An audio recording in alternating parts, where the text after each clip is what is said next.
बंसी और हरिया 1 महीने बाद शहर से वापस अपने गांव मोहनपुर आए थे। दोनों ट्रेन से उतरे और पैदल ही चलने लगे। हरिया चलना इधर, रेल की पटरी के रास्ते, जल्दी घर पहुंच जाएंगे। ठीक है तो फिर चल, वैसे भी मुझे बहुत जोरों की लगी है, समझ गया ना। हाँ, रास्ते में निपटते हुए घर पहुंच जाएंगे, फिर इतनी दूर रेल की पटरी के पास कौन आएगा। अरे ये सामने बोर्ड का साहब है, इस पर तो कुछ लिखा है, अब करेंगे हम खुले में शौच है। हरिया और बंसी गांव के नजदीक रेल की पटरी पर ही खुले में शौच करने लगते हैं। तभी दोनों की पीठ पर कोई लात मारता है और दोनों दूर जाकर गिरते हैं। कौन है? ये धक्का किसने दिया? बंसी, ये यहाँ कोई भूत प्रेत या चुड़ैल है? तभी वहाँ एक चुड़ैल की आत्मा आ जाती है। तुम दोनों ने ये बोर्ड हटाने की हिम्मत कैसे की? मैं तुम दोनों को खून पी जाऊंगी। हरिया भाग यहाँ से, यहाँ पर तो चुड़ैल है, ये हमें पकड़कर खा जाएगी, जल्दी भाग। बंसी और हरिया वहाँ से तेजी से भागते हैं और सीधा गांव में अपने घर के बाहर जाकर रुकते हैं। क्या हुआ बंसी भैया, हरिया भैया, आप लोग ऐसे भागते हुए क्यों आ रहे हो? रुक, पहले सांस तो लेने दे, फिर बताते हैं। ये लो पानी पियो और इत्मीनान से बताओ आखिर हुआ क्या। रेल की पटरी पर हमने एक चुड़ैल देखी, वो तो गनीमत है हम दोनों वहाँ से भाग आए, वरना वो हमारा खून पी जाती। तुम लोगों ने जरूर वहाँ खुले में शौच किया होगा। गांव के सब लोग इसी चुड़ैल के कारण बहुत परेशान हैं, इसलिए सब यहीं नजदीक ही जाकर शौच कराते हैं। गांव में लोग भले ही आसपास खुले में शौच करेंगे, पर कोई भी गांव में शौचालय बनवाने के बारे में नहीं सोचता था। मुखिया का बेटा आनंद शहर में नौकरी करता था। उसने लव मैरिज की थी और वो अपनी पत्नी प्रिया के साथ गांव आता है। आनंद, मैंने पूरे घर में ढूंढ लिया टॉयलेट, कहाँ बना हुआ है? मुझे फ्रेश होना है। प्रिया, वो ऐसा है, हमारे घर में क्या यहाँ पूरे गांव में टॉयलेट नहीं है? क्या टॉयलेट नहीं है? फिर ये सब गांव के लोग फ्रेश होने कहाँ जाते हैं? अरे इससे क्या पूछती हो, हम सब खुले में शौच करने जाते हैं। क्या खुले में? पर ये तो बहुत गलत है माँ जी।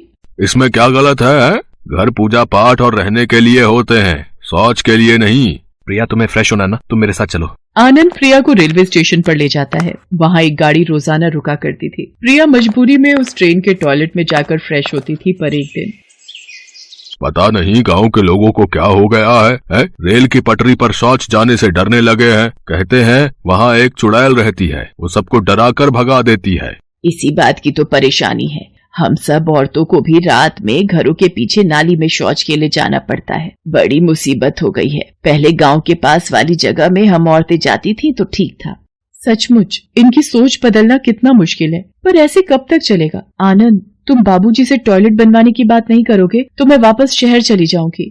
प्रिया, अभी हम एकदम से वापस शहर नहीं जा सकते। यहाँ पर मुझे बाबूजी के साथ जमीनों का कुछ काम देखना बाकी है। हमें अभी कुछ महीने यहाँ और रहना पड़ेगा। तो फिर ठीक है, तुम बाबूजी से घर में टॉयलेट बनवाने की बात करोगे। आनंद हाँ कह देता है, पर वो एक सही मौके की तलाश में था। एक दिन प्रिया रेलवे स्टेशन पहुंचती है, पर उस दिन गाड़ी नहीं आई थी। वो परेशान हो रही थी। प्रिया, मजबूरी में आज तुम्हें यहाँ खुले में ही जाना पड़ेगा। एक काम करो, मैं यहीं खड़ा हूँ, तुम थोड़ा दूर जाकर फ्रेश हो जाओ।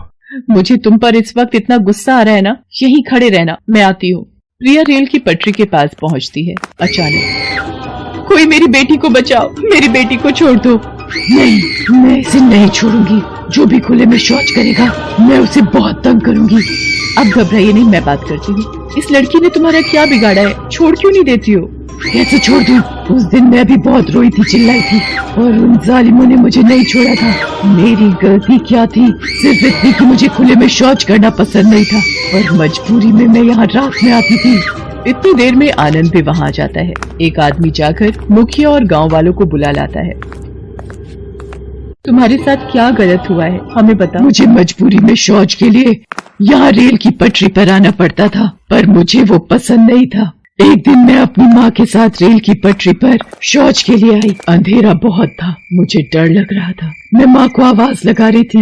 इतनी देर में किसी ने पीछे से मेरा मुंह दबाया और कुछ अनजान लोग मुझे झाड़ियों में ले गए, और फिर उसके बाद उन सब ने मेरा गला दबाकर मुझे मार दिया। सदमे से मेरी माँ भी गुजर गई। मैंने उन कातिलों को तो मार दिया, पर मेरी आत्मा को शांति नहीं मिली। काश गांव में शौचालय होता तो इस तरह से मेरी मौत न होती।